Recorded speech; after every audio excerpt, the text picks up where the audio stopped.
Welcome back to the PreVetted Podcast, where we spotlight extraordinary people and remarkable talent reshaping our world. Today, I am joined by Mike Carraggi. He's head of product at Patch.com. Mike started his career as a journalist at the Boston Globe before spending over a decade at Patch, where he helped grow the platform from roughly 1,200 to 30,000 communities nationwide. He now leads product strategy across audience, monetizations, and AI-assisted local content infrastructure. Mike, welcome to the show. Hey, thank you so much for having me. Appreciate it. I am honored to have you here today. So for people meeting you for the first time, can you tell us a little bit more about what you do? Sure, yeah. How do you tell your aunt what you do if they ask? Because if you can explain it to your aunt, if I could explain what I do to my aunt, I feel like I've got a real clear vision of it. And I don't know to this day exactly how I would do it. I'd probably answer something different every face in the day. I think, it's product, right? So what I try to do is figure out what we're building and how and not necessarily how as much as kind of what, why, and how can we make things a bit easier and better for, our users, for our readers, our advertisers, our customers, the people who work at Patch. And there's a level of, it's a bit different, because we're a local news company. We're a national local news company. We have, as you referenced, we've got, we're open in actually over 14,000 communities right now, and growing today. And there's, as you can imagine, a lot of challenges arise in that, a lot of opportunities arise in that. And so what we do on a day to day, just like any product person, I guess, really depends on what those are. But at a high level, trying to identify opportunities, and try to figure out how to make it work best for your company, for the people who kind of rely on you as customers. And to me, I think at Patch, we have a really high burden of people who rely on us that we kind of wear pretty proudly, because it's such it's such a vital part of everyone's day-to-day lives, more so now probably than ever, given the scarcity of options and the challenges that the local news industry faces and publishers face online these days. Yeah, that's I wouldn't tell my aunt that, but that's, I guess. Right. It's if you can articulate it, any concept, right? But if you can articulate it so a 4-year-old can understand it, then you understand the concept, right? So, yeah. And tell us a bit more about what problem Patch is solving. You talk about local news, and what do you think most people don't realize is still unsolved? Boy, I guess just the local layer of the local layer of the internet is just really fragmented right now. It's if you want to know what's happening in your town, and you want to know what the important things are in your town, and that's anything from what day trash pickup is to what the rates at the local preschool are going to be. The questions I find myself asking more and more as I get older and my kids get older and get more involved in the community, when the little league schedule is, whatever it might be, what to do this weekend, who to go to when I get a flat tire. There are all these questions, and the answers are spread everywhere across the internet, everywhere from your local Facebook community page to, what's left of sort of like the local print industries around town maybe, and their digital counterparts, and, a number of larger outlets trying to kind of come in and plug the gaps to varying degrees of success. I think at Patch, what we're just trying to figure out is can we really, can we be an authoritative and certainly not an exhaustive source of every single thing that's happening in town, but can we tell you what you want to know? Can we tell you what matters to you, what's important to you, in a way that is, also sustainable for a business? I came up, we'll probably get to it, my story a little bit, but I came up in local news. I started at a weekly newspaper in Everett, Massachusetts, 14 years old. And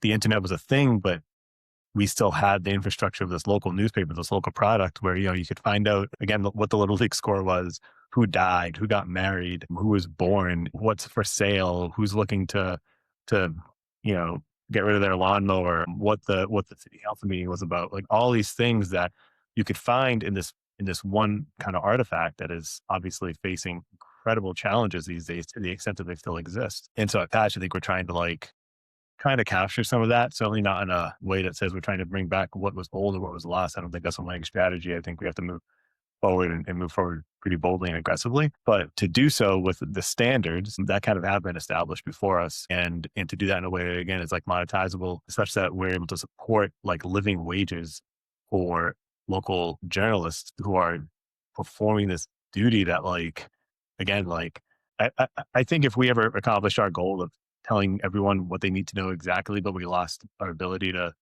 have local journalists be a real part of that in a way that they can be proud of and they can rely on, and we probably didn't do the job that we were trying to do. So, it's kind of, we're trying to juggle a couple of things. But I'd say, again, to get back to your question specifically, like what we're trying to solve that maybe isn't recognized is again, the local layer of the internet. Again, I'll just use the word, it's fragmented and it's unreliable in a lot of cases because of that fragmentation. And it's reliable because of the technological and business and societal changes that are happening so quickly. So, we're trying to not just keep up with it, trying to pace it. We're trying to lead the way and trying to kind of be a standard bearer for the idea of local journalism and also how that's going to kind of take shape in the future. Right. Right. I think that being able to have local news is so important because your community around it, you want to know what's going on, right? And those local news get covered by nation news, right? So a terrorist attack somewhere becomes more important than, a water issue locally or regionally or things like that, right? So, and we're so overwhelmed, the amount of information that it's out there, it's so much that it's hard to track, right? So being able to filter out becomes much more important. Yeah, exactly. If I could interrupt, what I was going to say was, it's hard to really comprehend, I think, especially in today, if you grow up in the last 20 years or whatever.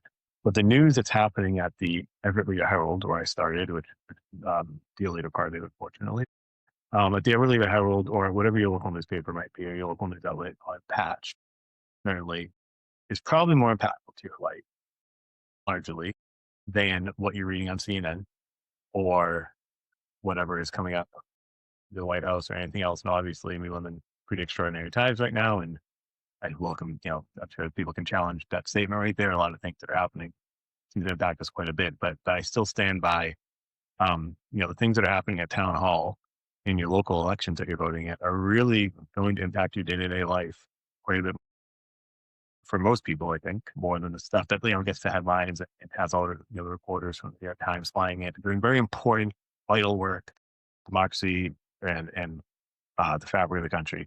But it's a different job. What we're trying to do again is tell people, like, what do you need to know to get through your day, to get through your week, to make your life a bit better? That's like, for me, again, I was at the Everett Herald, I was at the Boston Globe. I've covered politics, schools, sports, human interests, like whatever, what have you. There's something about, like, here's what happened at the town zoning meeting that just like has this way to, impact someone's kind of day-to-day life in a way that some of this other stuff, like, the Red Sox lost 7-4 or, whatever might be happening, this person was elected to the state house. Like, it's just, there's stuff that these happen at this low level that's really granular and really impactful.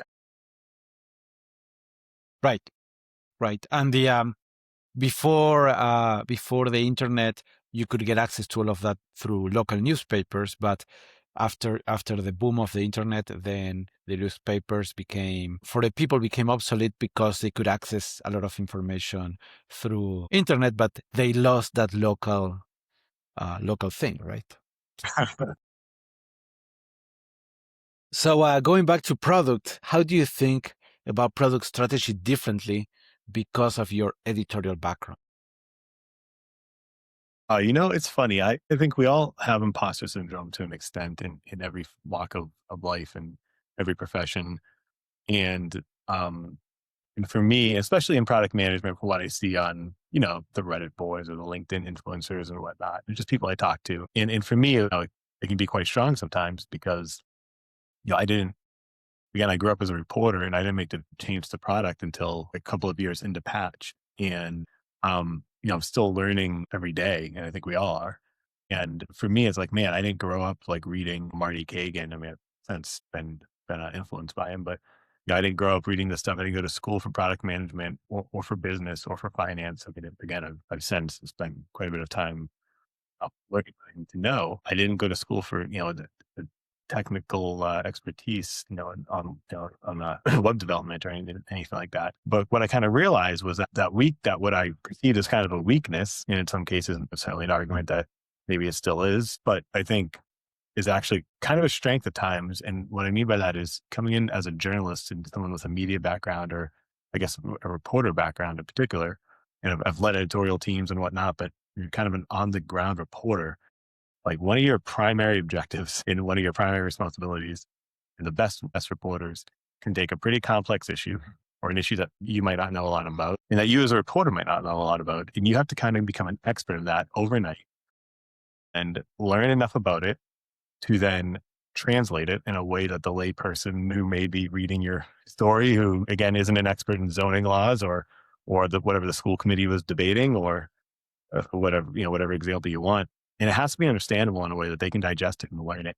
And then you kind of have to move on and go to the next thing. And you still were able to pick up some stuff, but you kind of have to pick up and drop a lot of things, and certainly juggle a lot of things, which obviously is I'm sure every product person is familiar with. But the ability to understand something and pick it up kind of quickly, to learn enough about it, and then to such that you can then communicate it in a way that again is like easily understandable. That's what reporting is, and that's really that's what product is. I mean, that is that's a lot of what product is. And obviously there are things like stakeholder management and communications, and like I've always thought myself to be someone who can interact with people, because you have to, as a reporter, again, the best of us, I still say us, as I've written a story in a couple of years, but can get someone to open up, get someone to, you can build trust with these people and win trust with these people. And again, stop me if what I'm saying is like, hey, wait, that's what we do in product management, right? Like we build trust with people, we build bridges, we're trying to open up lines of communication. We're trying to bring people along, get them aligned. And a lot of that is just a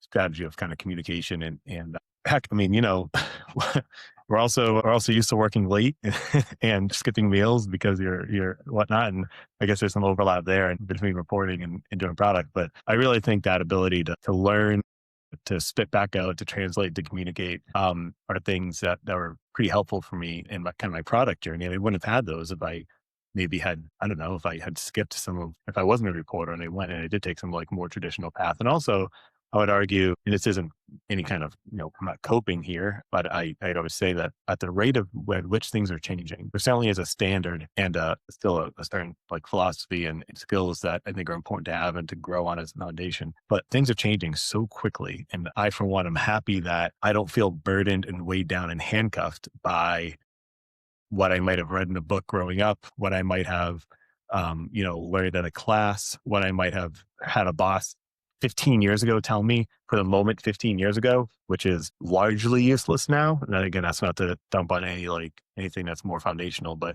and we're doing things now with of course with AI.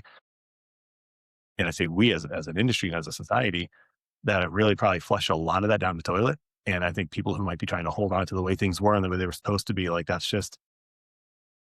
it's never a good, it's never a good strategy in general.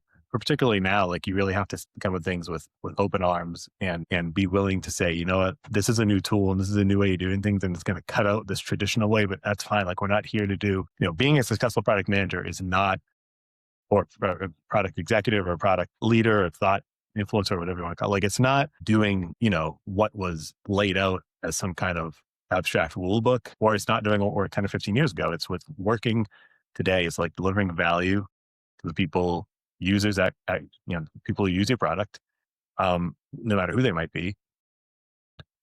There's new ways to do that today, I think, than there were before. And of course, again, I can always hear people saying, well, value's value, that doesn't change. And there are, of course, things that are so foundational that you can't shake them. And I hear them. I'm not trying to speak over that, but I do think it's important to have a real flexible outlook with where things are going, with where things are today, and saying, you know what, whatever Marty Cagan might have written, whatever, in whatever era, it's just different now. So, sometimes I get pushback on that when I talk to people who are a bit more experienced in the field, and that's their right. And who knows, they're probably correct. But I'll tell you that I've found success for myself, but, for Patch, in not having, I certainly have strongly felt beliefs, but I held them quite loosely because I wasn't ingrained with like a traditional product upbringing, I guess. So that mixed with what I did bring in from editorial, I think kind of helped. Right. That's very interesting idea. I mean, the concept of, I think that a lot of the overlap is that we're talking about people. So it's reading people, understanding people, becoming a domain expert of a specific problem niche, so those three things is what allows you to become a great product manager, because it's understanding what people tell you and what people don't tell you in order to understand what we need to build in order to provide value for those same people, right? And Yeah, sometimes users cannot articulate what they actually want, right? Yep, exactly. It's really well, thank you for picking up one piece that I left off there. Being a reporter, you're sifting through. There's what people say and there's what people mean. And those are very often two distinct things. I think it's coming on a great reporter to have that skill, person to have that skill. I'd say that's another serious overlap. So I've actually, like I said, I went from thinking I have some imposter syndrome about it to, I still do sometimes. I think we all do sometimes, but well, on balance, I probably feel more confident given my background that, as opposed to the other way around. I'll also say, as I'm sure that we will center a lot of conversation around AI and whatnot, but to just start it or whatever, like, you know, as someone who's spent his life writing, in writing well enough to have been paid for it in my life, you know, yeah, you see that something comes out and it lets people write now. All of a sudden, people who couldn't write can now write, and I would argue it's not very good, but it's getting better, and I'm sure it'll continue to improve. But it kind of takes away this like edge you've got. Like I always had an edge, whether it's in product or in writing or just whatever, where I was able to do that. And you see it taken away from you a bit or dulled a bit because now everyone has this floor. But that goes for everything. That goes for someone like me who comes into product with a limited technical understanding when I started. Since certainly improved. I don't my technical floor just by the basis of using AI and my floor on a lot of skills that otherwise I might not be as sharp has raised, for all of us because I might have dulled an edge in writing, although I still hope to maintain some of it.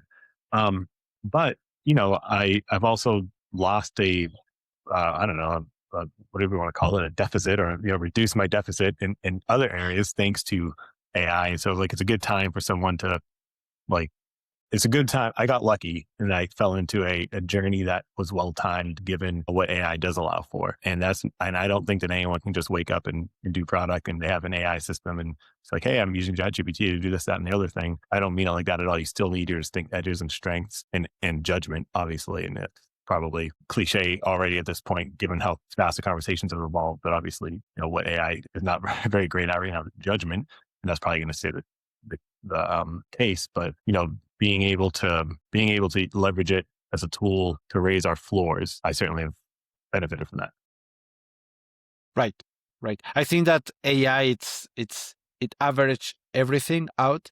So it's a master of none. So it is our judgment as humans that guide it. So we can use it to build so many interesting things, but it requires our judgment, our ideas as input, and then it can expand it into, if you're vibe coding as a non-technical product owner, then you can build a prototype and show it to users, right? Or you can make your idea into something more tangible, right? Whereas you couldn't do that before, right? Yeah, you can articulate what you want out of a product so much more easily, so much more quickly, and so much more richly. I mean, you can really show what you want it to do. And like one other thing I'd say on top of judgment, which I think is, again, it's cliche at this point, although it's very, very true. One thing I hear less about is like discipline, and maybe that goes hand in hand with judgment. But now that you have like the world at your fingertips technologically, to be able to build whatever you want at any given time, and this goes, for anyone. I mean, it certainly goes for people who maybe are less in the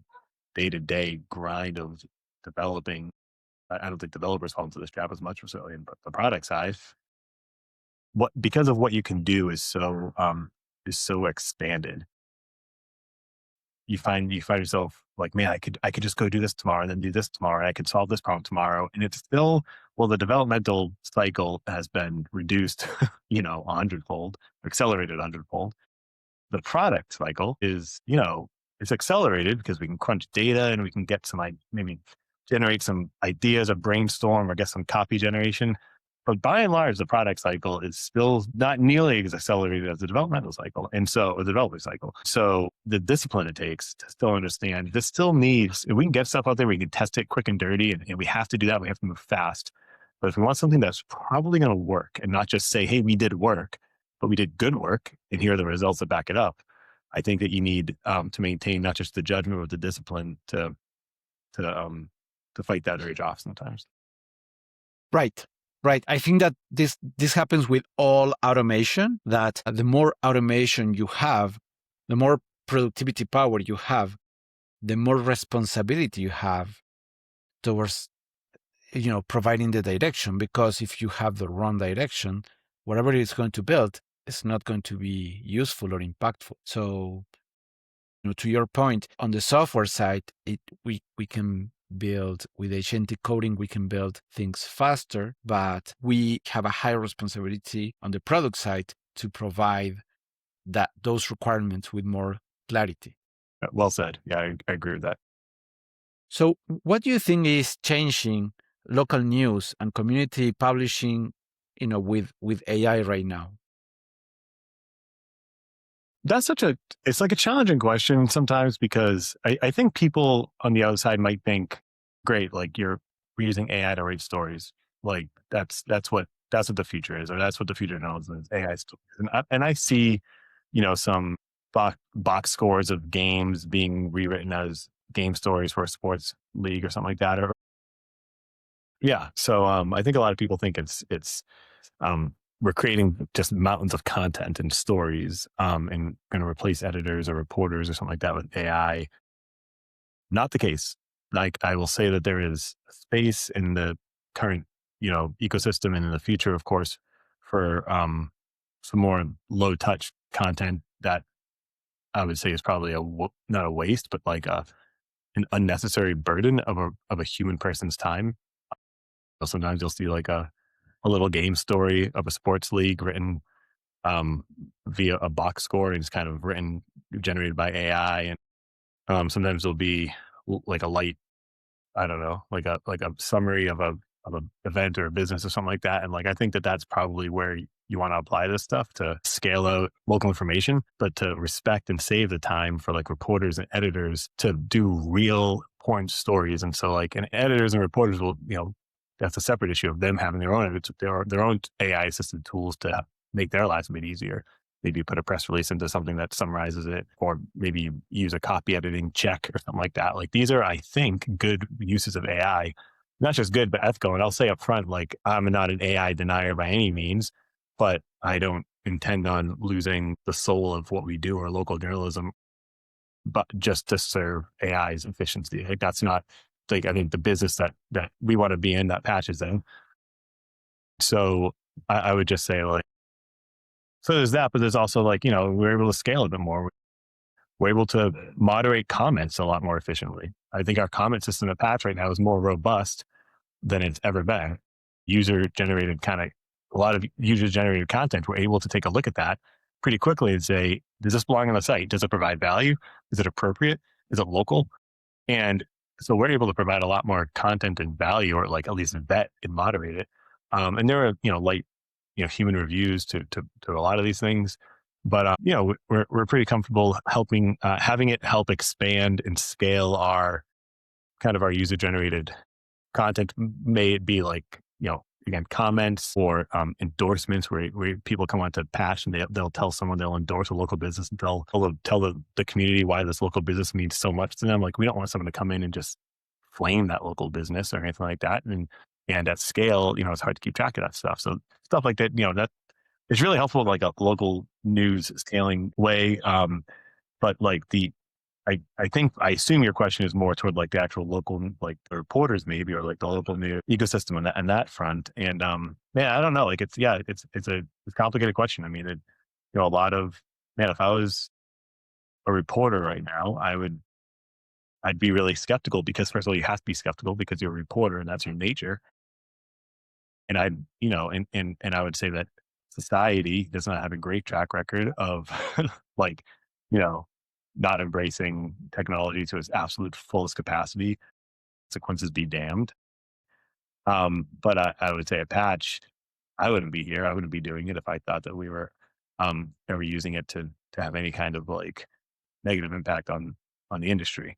And that's not to say that we don't use it and it will maybe make a judgment call that we wouldn't have made or that is straight up just wrong. And we would go and fix that or correct it and do our best to learn from it and make sure it doesn't happen again. So there's obviously bets you have to make and bets you have to place to be as efficient as you need to be and as valuable as you need to be to your users. But like I said, I think I think I can stand by like the way we use it. I know your question isn't exactly the ethics or whatever, but I think we can stand by the way we've been using AI and experimenting with it, which I think is really like with an eye toward just making life easier for the reporters and their job easier and making life in one's community a bit more robust and rich on patch. Right. Right. Yeah. I mean, I think AI opens a lot of possibilities. We can use it for nefarious purposes or positive purpose for the society, right? And I agree with you. I mean, if you can use it to monitor comments and be able to weed out those, comments that are not providing value to the conversations or just are insults, right? Then you're providing a lot of value to the users, right? Then I've seen people, not talking about patch, but I've seen people using AI to, do cyber attacks because they can now simulate users better, right? Or they can use it to generate fake content that it's not providing a lot of value for society, right? And that those are, less positive, uses, but it's a double-edged sword, right? Once you have more powerful AI tools, you can use it for one way or another, right? My question was more on the philosophical side of the impact of AI on the local news.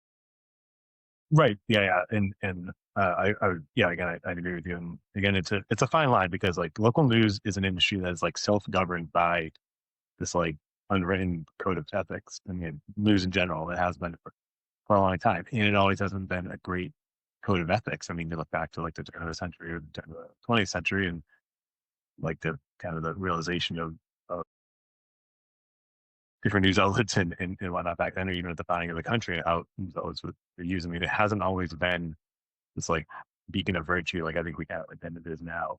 I think it's incumbent on us now, or to the extent where anyone thinks it is a beacon of virtue now, but it's like incumbent on us now, given the how we live, where we live, the things that are ongoing, to be a place. And I say this to Patch, I would say this to Washington Post, to anyone, to New York Times or Boston Globe, or like, you have to be able to be somewhere where someone can go and know if there's any trustworthy, accurate information. It can just have to. That's just table stakes. And I think that once AI casts doubt upon that, then you probably lost the plot to the extent where it can help you do that more efficiently and better. And I think that you're a responsible steward of the technology.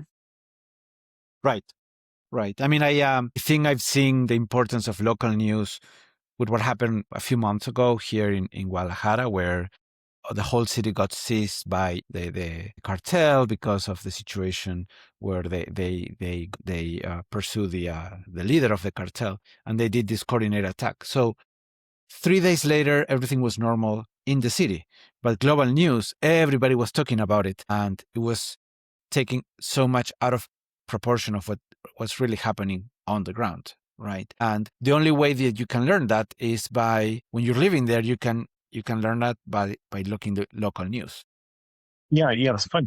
You would never when there's a big national story, I implore people, like, go to the local news source in that town because they have people there, they have sources, they know the community, they know the people who are impacted.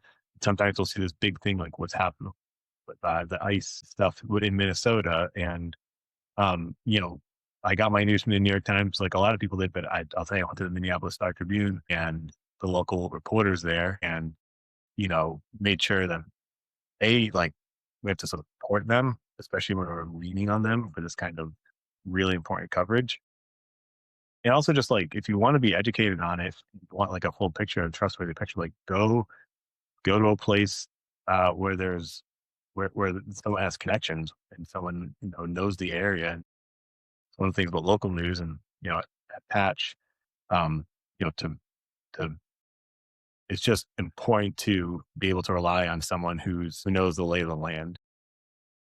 Right, right. And we are so numbed. I think the word is numbed to see so many, news that are over exaggerated, right? That the global news are looking more for the headline, right? And they keep over exaggerating. And we have we as a society, right, such a short attention span that they keep trying to find these hooks to cut our attention, right? So in that process, we also lose the nuances of the problem, right? It's easy to say, oh, these are the bad guys, and these are the good guys, right? And they simplify the story. Whereas if you read about it in more detail, there's so many nuances that probably there is not one bad guy. It's more complex than that. Yeah. Well, like to bring it back, to bring it back to Patch, I guess, like I said, like news has probably always relied on viewers since the very, very beginning, because the person writing it needs to get paid in some aspect and advertising and all that stuff. And it isn't a new phenomenon to paint an overly broad picture in the news. That's far from a new phenomenon. But I think and to bring it back to Patch a little bit, and I don't mean to promote Patch with this necessarily, but I think we're really focused on news is better when you do not require people to read it for you to be successful. And what I mean by that is if you can go out there and write a story that you think needs to be told, regardless of how sensational a headline, even if it's a very quote unquote, I wouldn't say bland, but even if it's a quote unquote, just a headline that wouldn't generate all this furor and wouldn't generate all this national news and clicks and all that. But the quality of the story and the importance of the story is such that people need to read it. Then you're doing a better service to the community. So Patrick really try to we're always trying to do, we're actually really focused on now. How can we monetize our product, our company in a way that is less and less reliant on, someone just coming in and viewing a story that they saw because the headline was like, wow, I got to click that headline. We want these people and we're very good at getting them. So it's not that we're not good at it. We're very good at it, but we would like to rely on something that's maybe a bit different that we can't be accused of. And our reporters don't have the pressure of, you got to get eyeballs on this story because this is how we're going to pay our bills this month. That's not the business I think we want to be in. Going back to product, can you tell us a bit more? How do you collaborate with UX designers to make the product more appealing for the users or more useful for the users? Yeah. I guess that's a complicated one too, just in the sense of product's always a great reminder and sometimes Patch can be a great reminder for me of I'm a news hound.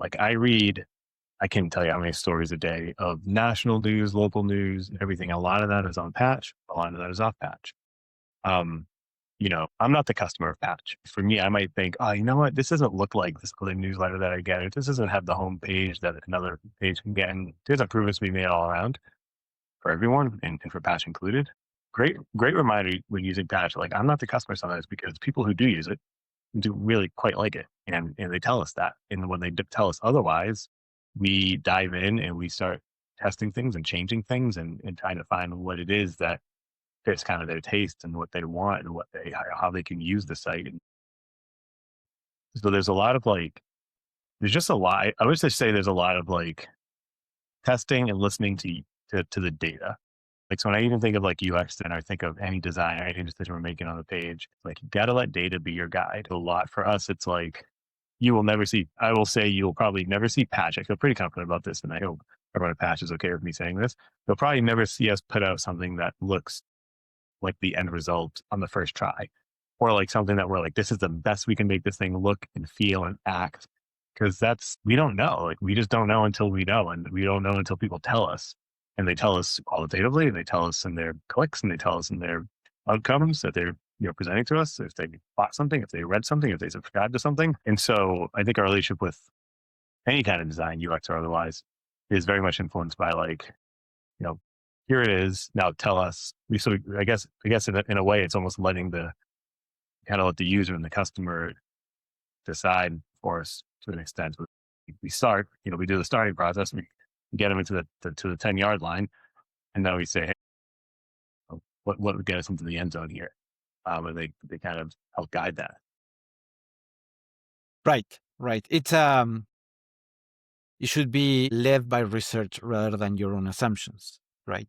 And in particularly because you're not the user, you cannot put your assumptions into what is being built, right? Exactly, and Yeah. it's just important to it's just important to have a real open mind, to not stick to anything too clearly. And like in the name, again, back to AI, like one of the tools that's available to us now is just learning quicker because of really data capabilities and stuff, and interacting quicker because of like just tools. Like I am now, I would categorize myself even as, someone on the product team here, and if I had a product to patch, I would consider myself a part-time, very unskilled, very, very poor, but nonetheless, we're in the sense where I am putting a lot of work into creating things. Now they're not very good, and I need the actual team, the actual development team to apply their expertise. And thank God for them.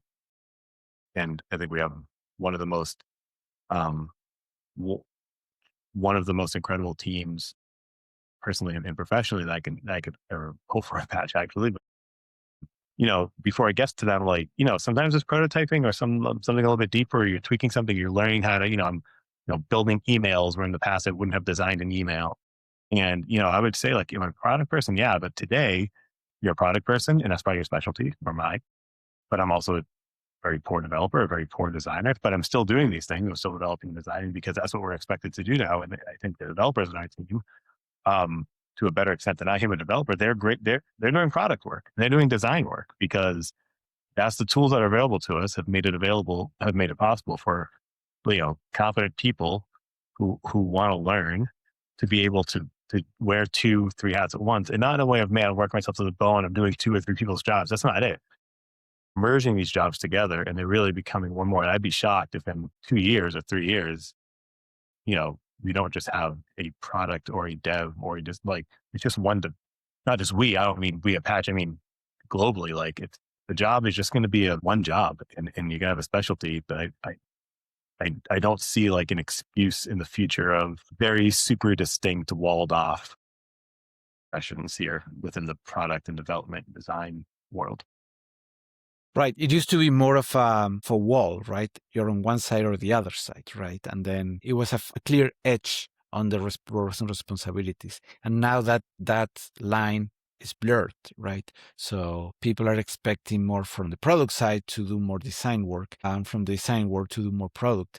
And the same for the development, right? I don't know if you're familiar with this concept of spec-driven development, where basically you have an agent coding based on your specs, right? So how do you come up with those specs? Well, you have to start thinking as a software engineer more as a product than as a software engineer, right? Because you're delegating the responsibility of the implementation to the agent, right? Yeah, I think the writing, I think, and I'm going to step on hot water here by accident, but like I think the writing code as far as development team, I think they would say has been replaced by some product thinking, and they're still responsible for the code that goes out, and it's there's rigorous review and whatnot.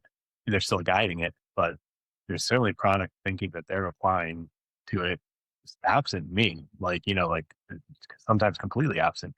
I think it's great. I think it's great because I think it's a future. I think it's great because it helps us move quicker. I think it's great because, man, like we have, who's smarter? Hey, who do you know that's smarter than a developer? Like no one that I know is smarter than a developer. Now you're able to allow these people to flex this other part of their very powerful brain to make something better. And who knows the product better than a developer? Very rarely will you find someone at the company who has a real better understanding. So it's just been like a great boost for, I know that there's spheres and they're probably fair and they're probably more existential than what's my product career going to be or what's my development career going to be. There's probably bigger ones on a bigger level surrounding the technology and who's in control of it and what people do with it. But on this level, I got to say that the benefits of it have been, have outweighed the negatives, I think.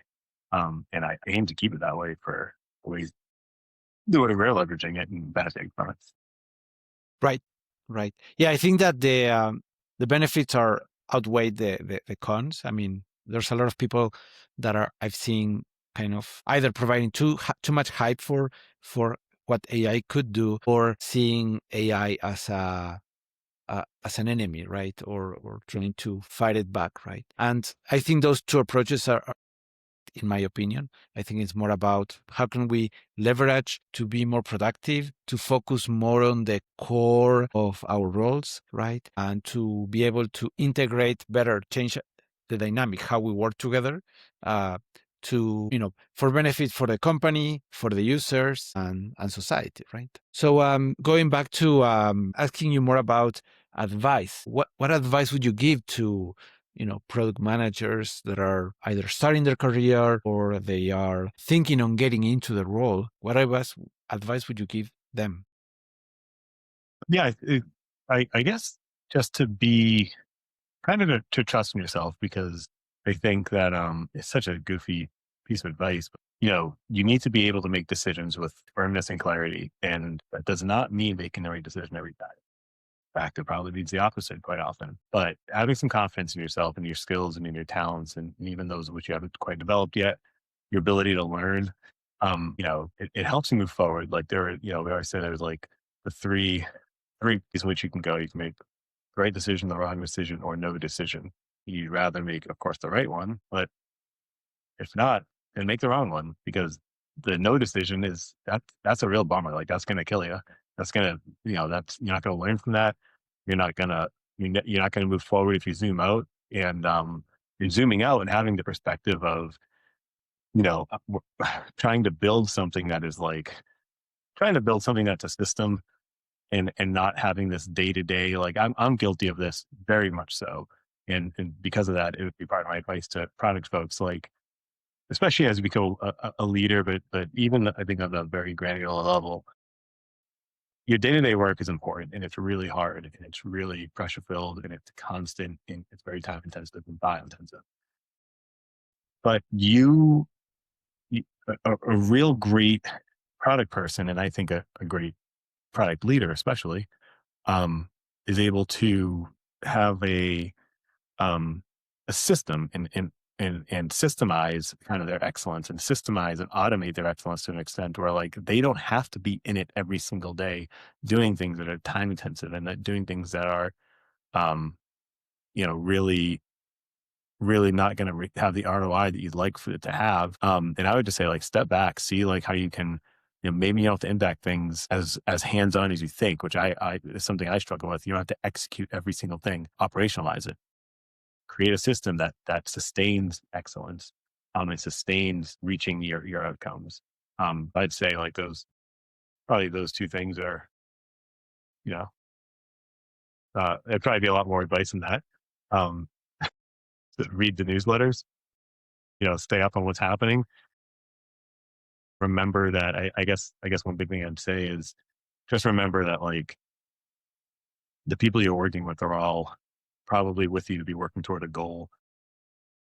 So, Mike, tell us a little bit about what the future for Patch you envision. Where do you think you can take Patch next? Well, you sound like our board of directors asking for our very, our big clear vision of where Patch is going to be next, which is a great question to ask, and one that's always hard to answer for some of the reasons I've already laid out. The opportunities are so bountiful right now, and where you want to make your big next bet is always kind of like, man, yeah, I know we decided on this, but look, we've got this opportunity now, or this data came in, or this tool is Right. available to us, well, whatever it might be, which goes back to kind of the discipline part of the job. I would say Batch is going to be a place where you're able to come as a reader. Yeah, I want to focus on the readers here.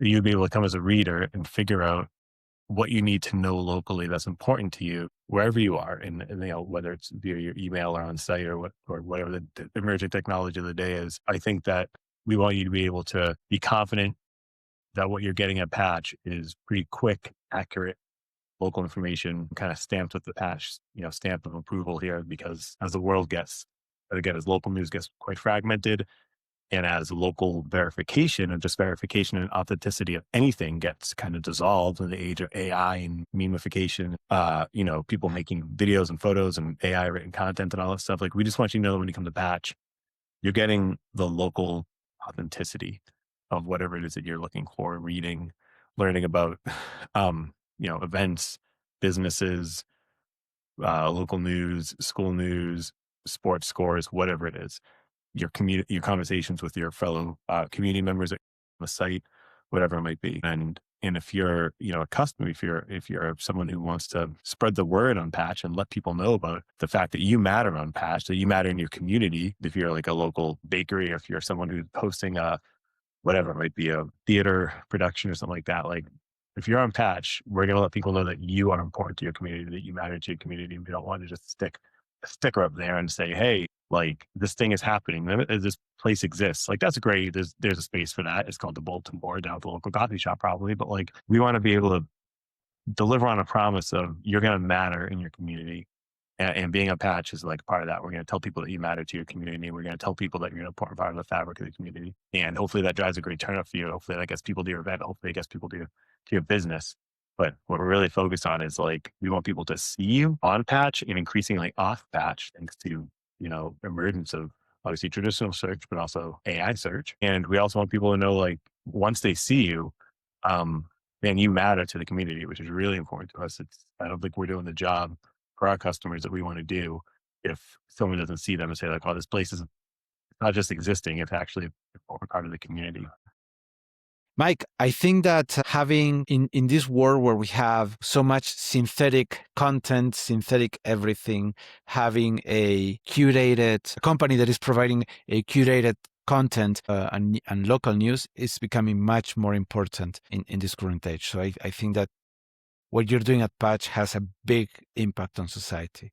Thanks. Yeah, I would encourage everyone listening, if you made it this far, thank you. But I'd encourage you to, find your local Patch wherever you are. There's something for you, and then let us know what you need more of, what we can do better, how we can help make life in your community a bit more informed, and we would love to have you and see you on the Patch. Awesome, Mike. Thank you very much for joining us today.